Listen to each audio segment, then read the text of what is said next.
Hola, tengo una columna, a ver, hola. Bueno, los que están más atrás, que se quieren adelantar, vieron cómo hacían los maestros en las aulas, los que están al fondo, si quieren, se agradece, si no, está bien igual.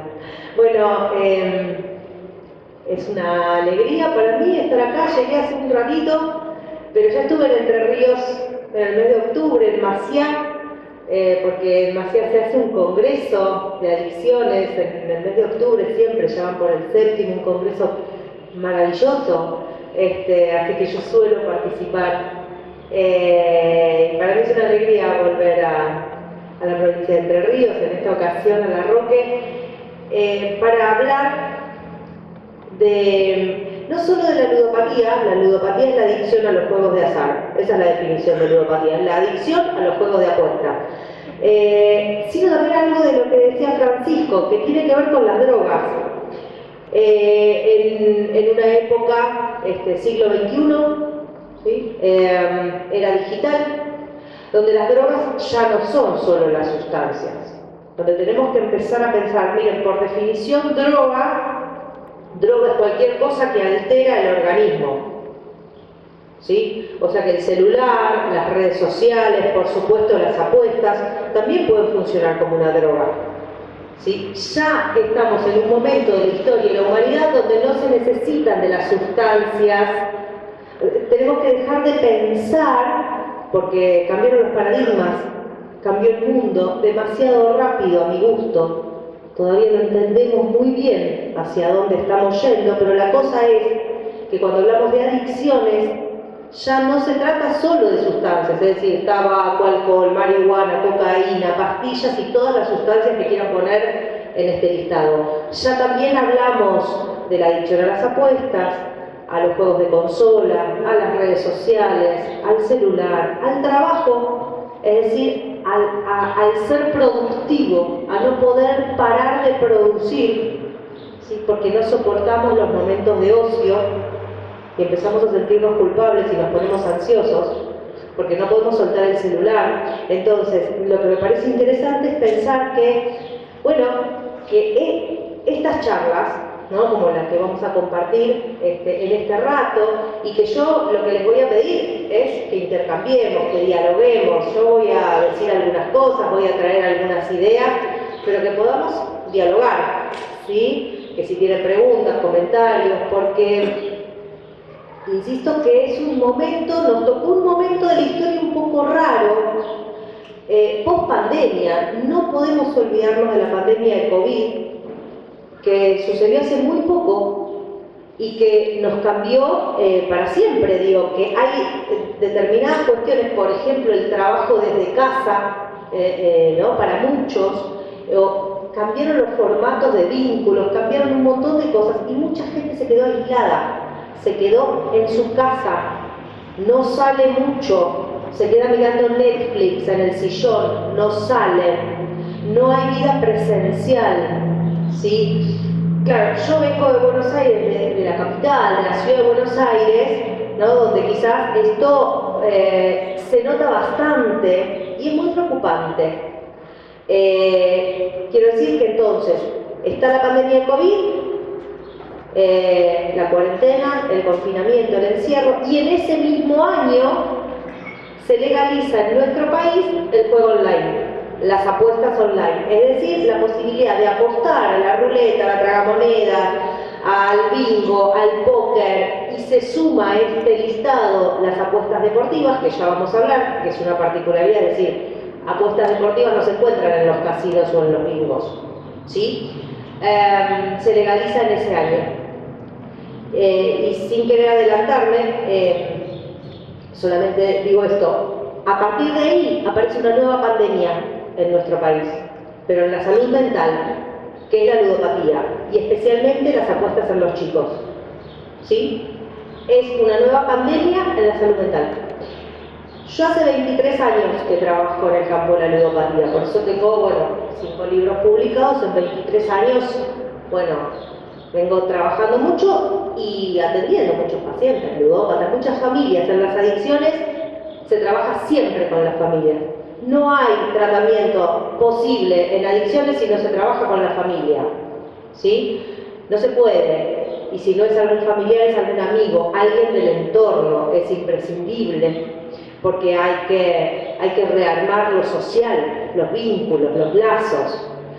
Este libro, que es el que traje, que me causaba gracia cuando Nancy decía que están al lado los bizcochitos, porque no, tanto la comida como los libros nos nutren, ¿no? Nos alimentan el alma. ¿Qué es este libro? Este salió en agosto de este año y lo interesante de este libro, para mí, es que se acercó Editorial El Ateneo, que es una editorial muy importante del país, y que permite que en las librerías grandes de toda la provincia, ¿no? Y de las ciudades pueda estar el libro, y ellos se acercaron porque justamente recogieron el guante del problema de la ludopatía en los chicos y dijeron, mira, queremos publicarte un libro para que hablemos de esto, pero un libro de divulgación, o sea, que lo pueda entender cualquier persona que lo lee, no es para profesionales de la salud. Porque lo preocupante en este momento es que los chicos están apostando desde los 11 años en todo nuestro país. Y que estamos recibiendo, los psicólogos especializados, estamos recibiendo en tratamiento chicos con deudas, con préstamos. En 23 años yo nunca vi lo que estamos viendo ahora. Nunca me imaginé que iba a ver lo que estamos viendo ahora. ¿Sí? Es muy preocupante. Y por eso tenemos que hablar de eso, y por eso está buenísimo este espacio, que compartamos este rato, fundamentalmente para que podamos pensar juntos, para que podamos pensar unas soluciones, porque el mundo está difícil, el mundo está complicado, y tenemos que pensar qué hacemos nosotros. El sábado pasado di una charla TED. ¿Algunos de ustedes saben lo que son las charlas TED? ¿Han visto algunas?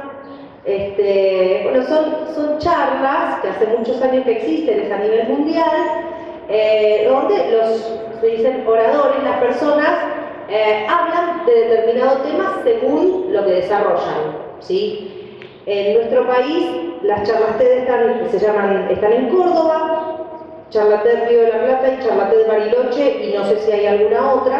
Bueno, me convocaron de charla TED en Córdoba, y el sábado pasado estuve dando la charla TED. Y yo quiero contarles un cachitito de esa charla, que seguramente ellos lo van a subir a la plataforma en 3 semanas, más o menos.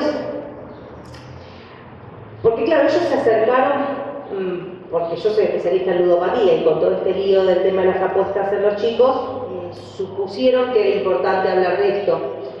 Y yo lo que les propuse, y de eso fue mi charla, tuvo que ver con, sí, hablar del problema grave de los pibes apostando, pero que lo que yo escucho en el consultorio, yo dirijo un equipo, ¿sí? Con psicólogos y psiquiatras especializados en ludopatía, que lo que escucho en los pibes cuando llegan, que lo que llegan son varones, hasta ahora los que llegan a tratamiento son varones, una sola chica llegó, porque con el juego lo que suele pasar es que primero lo consumen los varones y después arrancan las mujeres. Las mujeres o las chicas están más problematizadas con el tema de las redes sociales, y hay ciertas cuestiones que las problematiza más que las apuestas. Lo que yo escucho en los chicos, y de esto hablé en la charla TED, es que los chicos apuestan porque no sueñan. ¿Sí? Mi charla TED se llama Te apuesto que volvemos a soñar. Porque los chicos están soñando con ser millonarios. Y rápido. En cuestión de horas, de días, sin mucho esfuerzo, con un clic. Lo interesante, en todo caso, que uno escucha, es que empiezan a apostar porque quieren ser millonarios, pero cuando llegan a tratamiento llegan con deudas. Y entonces ahí uno escucha esto, que es paradojal, ¿no? Como alguien que quiere ser millonario termina endeudado y pidiendo préstamos y robando plata en la casa, algo falló. Por eso tuve la necesidad de la charla TED de hablar sobre los sueños. Porque me parece que los pibes no están pudiendo soñar, que el sueño de ser millonarios en realidad es el sueño de los influencers, es lo que venden los representantes de este siglo, los influencers, los streamers, las casas de apuestas, los cripto bro, ¿sí? Es decir, lo que se vende es el sueño de ser millonario inmediatamente. La palabra inmediatamente o la palabra inmediato es una palabra epocal. En nuestra época todo tiene que ser inmediato. Por eso hay los trastornos de ansiedad, entre otras afecciones. Porque todo tiene que ser ya. Absolutamente todo. Y soñar, fantasear, imaginar, recordar, no es ya. Lleva tiempo y lleva un proceso psíquico. Y no le estamos dando tiempo a las cosas. ¿Sí? No le estamos dando tiempo. Estamos teniendo una vivencia del tiempo muy extraña. Se está pasando demasiado rápido el tiempo. ¿A ustedes les pasa? O sea, ustedes se dan cuenta que ya empezamos a preparar el arbolito. Y yo todavía me acuerdo de enero, febrero de este año. ¿Cómo se pasó tan rápido? Este cambio en la vivencia del tiempo tiene que ver con quedar atrapado en las nuevas tecnologías. Estas tecnologías que tienen cosas buenísimas. De hecho, esta charla la fuimos armando a través de WhatsApp, ¿no? Intercambio de WhatsApp, ir pensando, las chicas armaban los flyers, íbamos viendo. Bueno, esas son las tecnologías. O sea, las tecnologías tienen cosas buenísimas, nos acercan. Pero también tienen una contracara muy compleja, muy complicada. Entonces yo creo que para que los pibes puedan soñar y puedan vislumbrar un futuro, cuando yo hablo de sueño no hablo de los sueños de la noche, que también están complicados porque está difícil dormir. Digo, dormir profundamente, ¿no? Cada vez hay más personas que necesitan medicación, que necesitan... ¿no? Yo jugaba en la charla TED y decía medicación, meditación, ¿no? Y que hay una sola letra que diferencia las dos palabras, que se apela a determinadas ayudas para poder conciliar el sueño, porque las personas no están pudiendo dormir profundamente, y si no duermen, no sueñan. Pero además de los sueños de noche, estoy hablando de los sueños de día. ¿Qué quiero para mi vida de acá a tantos años? Está difícil imaginarse eso, porque el mundo está cambiando de una manera muy, muy rápida, y cuando ya entendimos tal plataforma o tal cambio tecnológico, llega otro, y uno está agotado de intentar adaptarse y acomodarse, ¿no? A este siglo XXI, que insisto, tiene cosas buenísimas, pero tiene otras que creo que en todo caso nos toca parar la pelota y decir qué queremos y qué no queremos de todo lo que nos ofrece el mercado. ¿Sí? El mercado, el mundo, la Matrix. Yo decía en la charla TED que para soñar se necesitan al menos dos ingredientes. Uno es perder tiempo. Perder un poco de tiempo en nuestra vida, mirar por una ventanilla, no con el celular, mirar por la ventanilla. ¿Sí? Perder tiempo, el ocio, el tiempo improductivo, el tiempo muerto, el tiempo inútil. ¿Sí? Esos tiempos donde pasan cosas, donde a uno le pasan cosas. Puede venir un recuerdo, puede venir una imagen, pero no le estamos dando lugar a eso porque eso lo llena el algoritmo, lo llena el celular. ¿Sí? Y el otro ingrediente, que es imprescindible para poder soñar, es aburrirse de a ratos. O sea, dejar de tenerle miedo al aburrimiento, al nuestro y al de nuestros hijos. Todo el tiempo se está evitando que se aburran. Se los llena de cosas para que no se aburran. Y el aburrimiento, yo creo que en ese punto es como la angustia. No es agradable sentirse aburrido, ni es agradable sentirse angustiado. Es bastante desagradable en realidad. Pero solamente cuando nos aburrimos algún ratito, o cuando nos angustiamos, y nos animamos ahí a ver qué nos está pasando, qué sentimos, ¿no? ¿Qué se nos viene? Cuando nos animamos a eso, salimos distintos. Si no entramos en esos momentos, son momentos. No vamos a estar angustiados toda la vida o aburridos toda la vida, son momentitos. Pero esos momentos son fundamentales y no le estamos dando lugar a eso, porque esos ratos los llenamos con imágenes, con videos, con redes sociales, ¿sí? Y uno está durante horas y horas mirando cosas que a uno en un momento ya no le interesan. Uno no sabe por qué las sigue mirando o por qué sigue escuchando eso, porque ya no interesa y sin embargo uno no puede. ¿Ustedes se acuerdan cómo le decían a la tele? No sé, en los 70, ¿cómo le decían? La caja boba, ¿no? La caja boba, porque claro, uno quedaba embobado, ¿no? Piensen que la tele, hace muchos años, cuando yo era chica, la tele había, en general, una en la casa, una para toda la familia. Era en blanco y negro, hasta que llegó el color.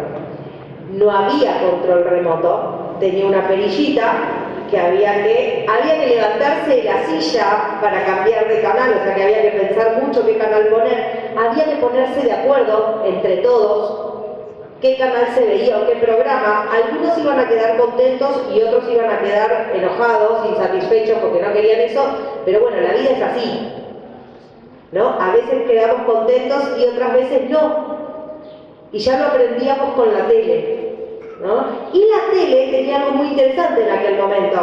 Eran 5 canales, si enganchábamos, ¿no?, con la antena y enganchábamos el quinto, si no eran 4. Y a las 10 de la noche se terminaba la programación. O sea, de repente apareció una lluvia y ya uno no podía quedarse sentado frente a la tele. No había nada más que ver. Lo único que quedaba era apagar, irse a leer un libro, a dormir, a lo que fuere, y al otro día, a media mañana, a mediodía, volvía a arrancar la tele. Eso de que la tele terminara y que no tuviéramos que tomar nosotros la decisión de apagarlo, era un favor que nos hacían, porque hoy esto no existe más. Y es las 24 horas, es todo el tiempo, es todo el tiempo, es todo el tiempo. Todo el tiempo. Ahora, por ejemplo, en los aviones ahora se pueden mandar mensajes, hay wifi, hasta hace un tiempo no. En todos lados hay una necesidad de llegué, te estoy esperando en la mesa. O sea, si nos ponemos a pensar los mensajes que mandamos, ¿no?, que de alguna manera me parece que hacen perder cierta magia. Ya no nos sorprenden un montón de cosas, ¿no? Y el tema son los pibes, el tema son los chicos. Además nosotros, en la charla TED, en un momento yo decía que jugando con la imaginación trataba de imaginarme cómo sería si Moisés llegara hoy, o sea, Monte Sinaí, Moisés, Dios le da la tabla de los mandamientos. ¿Cómo serían los mandamientos en el siglo XXI? Entonces a mí se me ocurrían estos, a ustedes se les pueden ocurrir un montón, podemos jugar con los mandamientos. Por ejemplo, el primero es: respetarás a la dopamina más que a tu padre y a tu madre. Beneficiarás a los laboratorios que producen ansiolíticos, antidepresivos y todo medicamento que prometa el dolor para, vos no.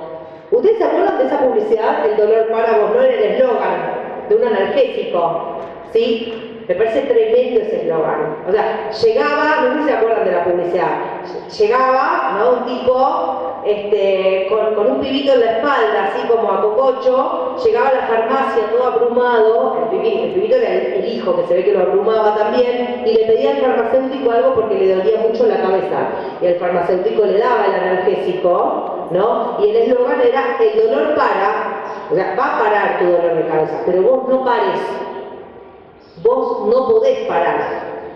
Lo que tenemos que buscar es medicamentos que paren el dolor, pero vos tenés que seguir produciendo. Vos no podés parar. ¿Sí? Otro mandamiento: anhelarás tener mucha plata y rápido. Los casinos y la bolsa de valores te ayudarán.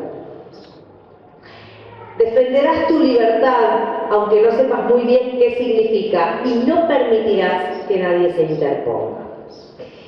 Estamos en tiempos en que la palabra libertad adquirió un lugar excesivo y que creo que pide repensar la palabra libertad. No puedo ser libre si los otros la pasan mal. Soy libre siempre con los otros, que además la libertad es un ideal. Nadie es libre del todo, todos estamos con alguna que otra atadura. ¿Qué es la libertad? O sea, en realidad tendríamos que ponernos a pensar, ya es para otra charla, ¿no? ¿Qué es la libertad? Quedó vaciada de sentido la palabra libertad. Es hermoso ser libre, pero es un ideal, no es sencillo y nunca es sin los otros. ¿Sí? Entonces estamos en un momento de la historia en donde todos quieren ser libres, pero esto implica, por eso es interesante cuando se insiste tanto con la palabra empatía, ¿no? Y se habla de la empatía, y se habla de la empatía, y la gente se tatúa la palabra empatía, empatía, empatía. Creo que en este momento está costando bastante, digo, en el mundo, no estoy hablando solo de nuestro país, en el mundo, está costando mucho ver al otro, porque se fueron deteriorando los lazos, porque nos miramos mucho el ombligo. Entonces, ¿qué libertad si nos miramos el ombligo y no miramos a los otros?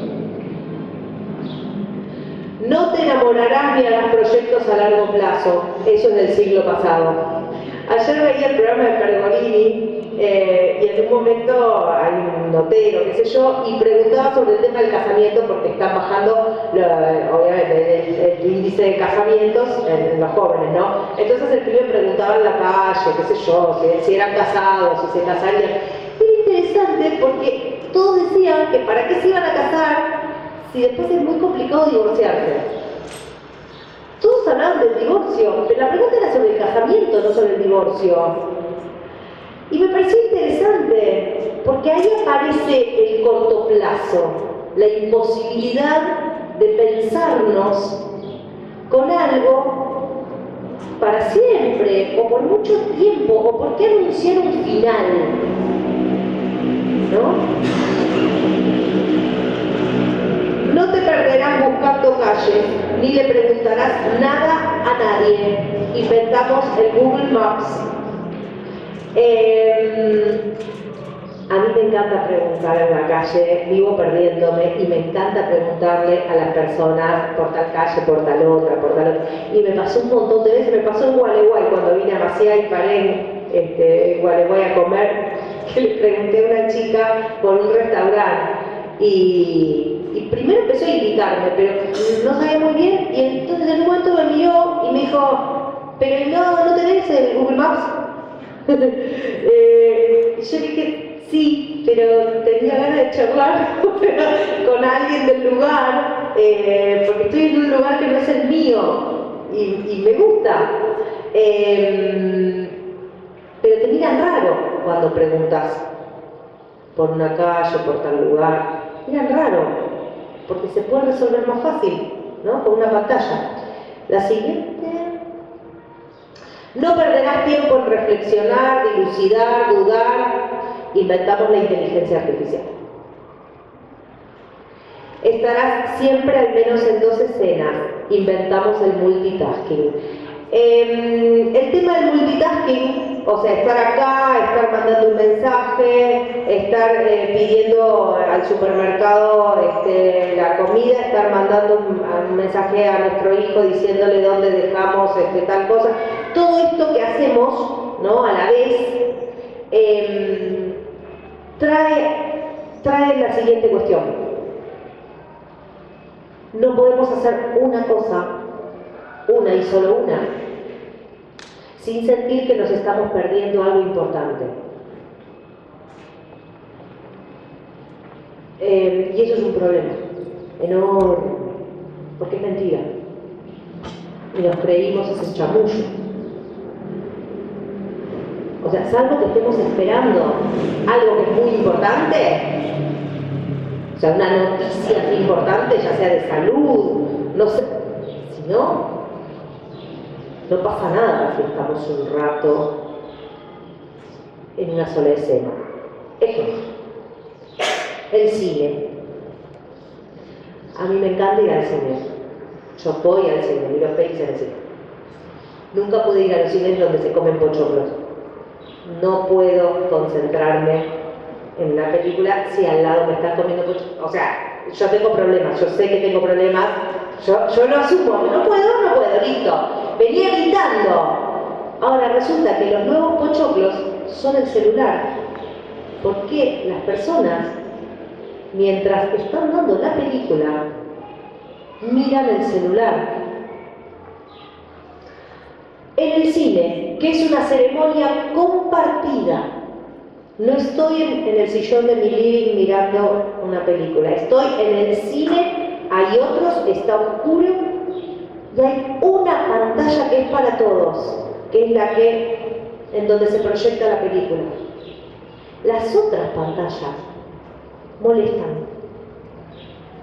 ¿Sí? ¿Por qué alguien prendería en el cine? ¿Por qué alguien miraría una red social en el cine? Si no es por ansiedad. Si no es por esta sensación de que se está perdiendo algo. Si no es por no soportar la abstinencia. Por eso hablo de droga.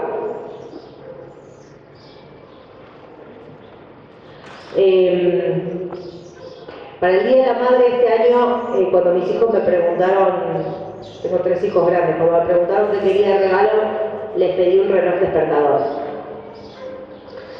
O sea que esto hace poquito que volví a despertarme con la alarma del reloj despertador. Esto significa que saqué el celular de mi mesita de luz, de mi habitación. Mi celular duerme en el comedor. No está más al lado de mis sueños. Ustedes no saben cómo cambia esta cosa tan chiquitita, se los súper recomiendo.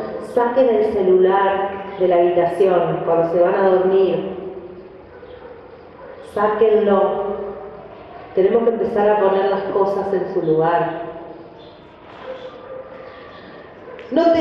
Otro mandamiento, no te avergonzarás por el paso del tiempo, las ojeras, los granitos, inventamos los filtros.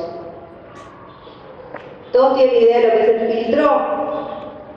Ustedes saben que hay chicas que en la casa no pueden tener espejos ahora.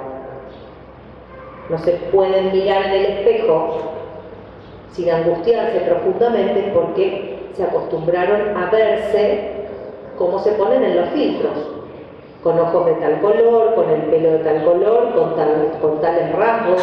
Entonces después cuando se ven en el espejo, no en el filtro, en el espejo, pero el espejo que no es solo el objeto espejo, sino sus propios ojos, su propia mirada, cómo se ve, no lo soportan. Podrás estar en las fotos aunque no hayas ido a la reunión. Esto me encanta. Inventamos el Photoshop. ¿Vieron? Se agrega alguien. Si no estuviste, no estuviste. O sea, no, estuviste. Punto. No pasa nada. La ausencia es fundamental. Las ausencias son... Si no estuvimos, no estuvimos. El otro día en Maciá, en un taller que di, una docente contaba que los chicos llegan a primer grado sin poder contar lo que hicieron el fin de semana.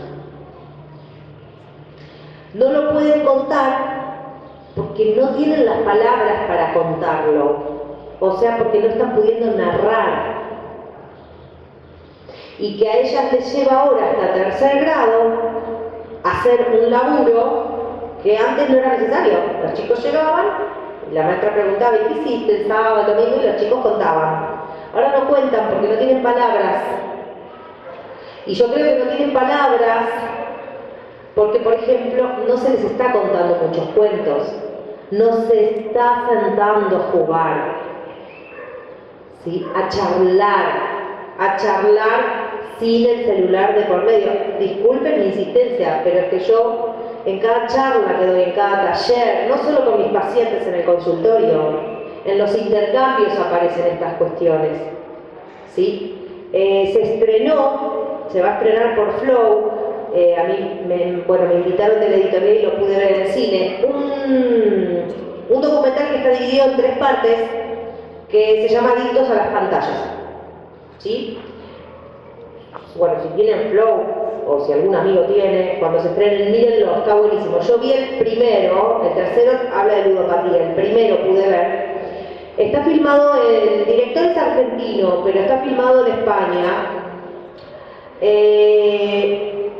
Y es tremendo ver cómo los pibes, adolescentes, muchas veces tenían que ser internados, porque están aumentando las internaciones para los chicos. O sea, estamos necesitando internar chicos muy jóvenes, no por adicción a sustancias, por estas otras drogas o por otro tipo de problemas. Están aumentando los suicidios, están aumentando las autolesiones, están aumentando las internaciones. Por eso tenemos que pensar qué mundo estamos haciendo. Porque cuando los pibes se enferman de estas cosas, nos están interpelando, nos están golpeando el hombro y nos están diciendo, che, ¿qué onda? ¿Qué pasa? En este documental es tremendo ver cómo los chicos, claro, entran a una internación y lo primero que hacen es sacarles el celular.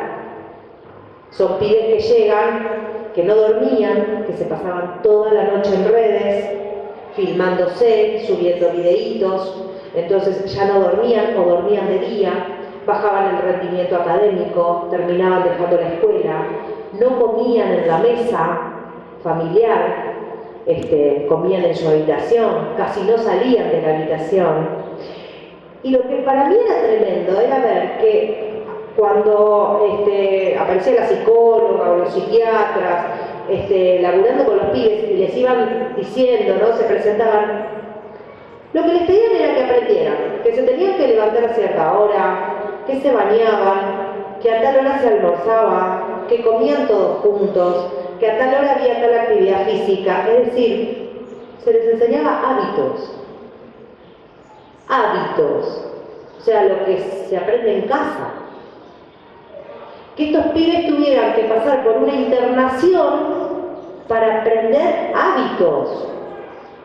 Porque una internación no es una tontería, deja una marca. Y lo que los pibes decían era, mi mamá y mi papá me dicen que deje el celular, pero es que ellos no lo dejan y yo les hablo y no me miran cuando les hablo. No me miran, no me escuchan, me preguntan otra vez lo mismo. Yo ya se los había contado, entonces ¿por qué yo tengo que dejar el celular si ellos no lo dejan? Otro mandamiento, te mostrarás feliz en redes, siempre. No importa si es verdad o si es mentira. No importa si esa sonrisa de la foto es genuina. Cuando los pibes empiezan a apostar, porque quieren ser millonarios, siguiendo algún influencer, ¿no? Y ahí lo que aparece es que ese influencer, no sé si se acuerdan, hace un tiempito nomás se supo que había un influencer que parece que tenía mucha plata y cadenas de oro y qué sé yo, y que viajaba en primera en los aviones, y en realidad lo que en un momento se supo es que alquilaba el asiento en primera, es decir, le pedía a alguien cuando se subía al avión si le prestaba el asiento para filmarse un ratito y hacerse el millonario, y después dejaba de filmar y se iba a su asiento que era atrás. Ahora, el otro día un paciente me decía, no un paciente ludópata, un paciente con otras problemáticas, en un momento me decía, ¿sabes cuál es uno de los problemas más graves en este momento? Que no sabemos qué es verdad y qué es mentira. ¿Qué es verdad? ¿Dónde está la verdad? Porque si no sabemos qué es verdad y qué es mentira, está complicado, y más aún para los chicos, porque quizá uno ya tiene más recorrido en la vida. ¿no? Pero, ¿dónde está la verdad? En las redes, que es lo que los pibes consumen. Hay muchas cosas falsas, muchas, y hay muchos peligros, además. Pasamos a la siguiente, y ya vamos salteando algunos. Bueno, acá vamos con los chicos. Le enchufarás una pantalla a tu hijo desde chiquito, así evitaremos rebeldes creyentes en utopía. Trabajar con pibes problematizados con las apuestas o ya directamente con ludopatía, a mí me llevó a pensar el tema, por supuesto, de las pantallas. La ludopatía digital significa que alguien apuesta haciendo un clic en el celular, con otro clic en la billetera virtual transfiere dinero al casino y cuando empieza a tener problemas y a endeudarse, con otro clic empieza a pedir préstamos, sea un banco, sea un usurero, sea un amigo. ¿Sí? Entonces, este tema, hace 2 años y medio, más o menos, 3 años, recibí el primer mail de una docente que yo no conozco, pero que bueno, ella sabía que yo trabajaba en ludopatía y me dijo: Débora, en la escuela estamos con un problema. Los chicos están apostando en el recreo y no sabemos qué hacer. Después de ese mail llegó otro, después otro, siempre de docentes, con lo cual los psicólogos especializados en ludopatía en nuestro país supimos lo que estaba pasando con los pibes gracias a los docentes, ¿no? Una vez más hay que agradecerle a los docentes que ya se tienen que capacitar, como dicen, todo, ya tienen que saber todo, todas las problemáticas tienen que saber, porque claro, ellos ven ahí algo que quizás en las casas lo ven después. Ahí con los docentes se empezó a armarse talleres, pero lo que se empezó a armar también era la necesidad de dar charlas a los padres y de que informaran a los padres que los pibes estaban apostando.